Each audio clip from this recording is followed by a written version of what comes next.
Este año ha estado marcado por la mayor negociación colectiva de la historia de Uruguay. Eso lo han repetido varias veces autoridades del Ministerio de Trabajo, pero a esta altura entre las autoridades existe cierta preocupación porque hay muy pocos convenios colectivos que han sido firmados cuando falta muy poco para que finalice el año. En este tema ha estado trabajando Lorena Piñeiro, quien ya nos convoca desde el Ministerio de Trabajo. Lorena, buen mediodía.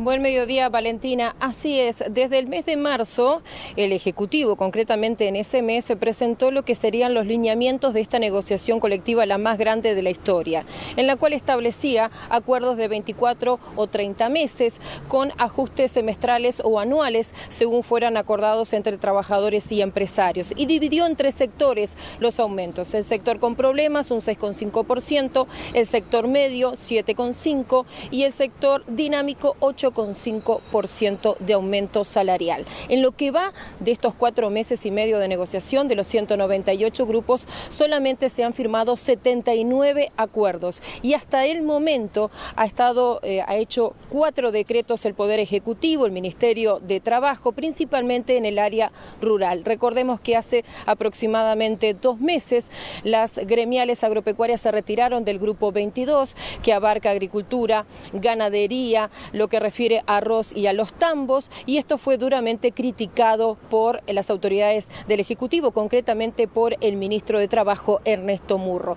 No obstante, Murro dijo que ha sido pocas las intervenciones por decreto del gobierno y se mostró conforme con esta negociación. Lo escuchamos. Esto para nosotros es un buen dato porque está significando un porcentaje muy bajo que hemos tenido que decretar en el sector rural, como ustedes saben, por el retiro en uno de los grupos, el grupo 22, porque en el grupo 23 hubo negociación y fue tripartito el acuerdo. Bien, Lorena, además de todo esto se convocó al Consejo Superior Tripartito. ¿Cuál es la intención de las autoridades con esta convocatoria? El Consejo Superior Tripartito del sector privado va a ser convocado el próximo jueves porque la intención es acordar lo antes posible, antes que finalice el mes, y así lo señalaba el ministro Murro. Este tiempo que ha transcurrido de 4 meses y medio de negociación promedio, entendemos que ya se está agotando y nosotros quisiéramos estar a más tardar a fines de noviembre cerrando toda la negociación retroactiva al 1 de julio pasado. Vamos a recordar, Valentina, que los grupos que acordaron en primera instancia, en las primeras semanas, en el primer mes de esta negociación colectiva, tiene que ver con el sector bancario, de la bebida, la construcción, salud pública, salud privada. En los primeros meses se lograron acuerdos, pero hay sectores, sobre todo en el área privada, como es el sector de FUESI, el sector de los servicios, que abarca unos 450.000 trabajadores, según el cálculo del sindicato. Si uno consulta a la Cámara de Comercio, señala que llega a 600.000. Incluso hay diferencias en cuanto a las cifras. Y también la UNRWA, el sindicato de los metalúrgicos y afines, que abarcan unos 8.000 trabajadores. Estuvimos conversando con el presidente de FUESI, Fabio Riverón, en el cual también integra como representante de los trabajadores aquí en el Consejo Superior Tripartito, y señalaba la falta de voluntad de los empresarios para acordar, la falta de voluntad política, y está de acuerdo en lograr el cierre de la negociación colectiva a fines de noviembre. Las mesas que están trancadas hoy claramente están trancadas por una posición política y no económica de las cámaras empresariales. Las cámaras definieron claramente el vaciamiento de la ley en esta etapa, y vaciamiento de la ley implica vaciar las mesas de contenido, y eso fue lo que vimos, sobre todo en las mesas con mayor cantidad de trabajadores involucrados. ¿En el caso, por ejemplo, de FUESI y la UNRWA? Por ejemplo, en el caso de FUESI y la UNRWA, sí. Por ejemplo, en supermercado estamos hablando de casi 30.000 trabajadores que estarían sin convenio. Entonces, claramente hay una posición política. ¿Solo se acordó en el caso de las tiendas? Solo arregló tiendas y después grupos menores, en realidad. Bien, ahí había una crítica clara a la postura de las cámaras empresariales. Lorena, ¿cómo se ve todo esto desde justamente las cámaras empresariales, por ejemplo, la Cámara de Comercio?